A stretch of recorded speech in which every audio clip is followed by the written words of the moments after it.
ഇന്നത്തെ വീഡിയോ കുഞ്ഞുങ്ങൾക്ക് ലഞ്ച് ബോക്സിലേക്കൊക്കെ പെട്ടെന്നാക്കി കൊടുക്കാൻ പറ്റിയ ഒരു ബേബി പൊട്ടറ്റോ ഫ്രൈഡ് റെസിപ്പിയാണ് കേട്ടോ. നല്ല ടേസ്റ്റാണ് ഇത് കഴിക്കാനായിട്ട്.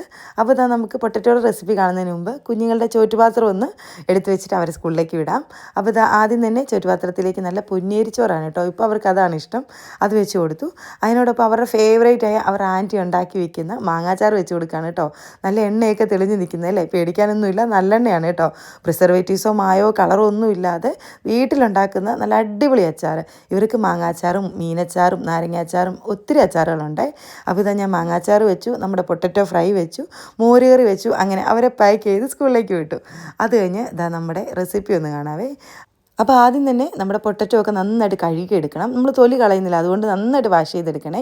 എന്നിട്ട് ഇതുപോലെ 4ആയിട്ട് കട്ട് ചെയ്ത് മാറ്റി വയ്ക്കാം.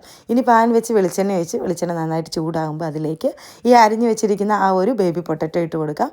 എന്നിട്ട് നന്നായിട്ടൊന്ന് മിക്സാക്കി കുറഞ്ഞ തീയിൽ വെച്ചിട്ട് വേവിച്ചെടുക്കാം. നല്ല വെന്ത് ഇതുപോലെ മൊരിഞ്ഞ് വരുമ്പോഴത്തേനും പൊടികൾ ചേർത്ത് കൊടുക്കാം. മുളക് പൊടി, മല്ലിപ്പൊടി, മഞ്ഞൾപ്പൊടി, കുരുമുളക് പൊടി, ഗരം മസാല.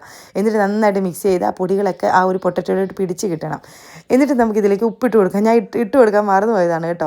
അപ്പോൾ കുറച്ച് ഉപ്പിട്ട് നന്നായിട്ട് മിക്സാക്കിയതിന് ശേഷം കുറച്ച് കസ്തൂരി മേത്തി ഉണ്ടെങ്കിൽ ഇതുപോലെ കൈ കൊണ്ട് ഒന്ന് ഞെരട്ടിയിട്ട് ഇട്ട് കൊടുത്താൽ നമ്മുടെ പൊട്ടറ്റോ ഫ്രൈക്ക് നല്ല സ്മെല്ല് കിട്ടും കേട്ടോ.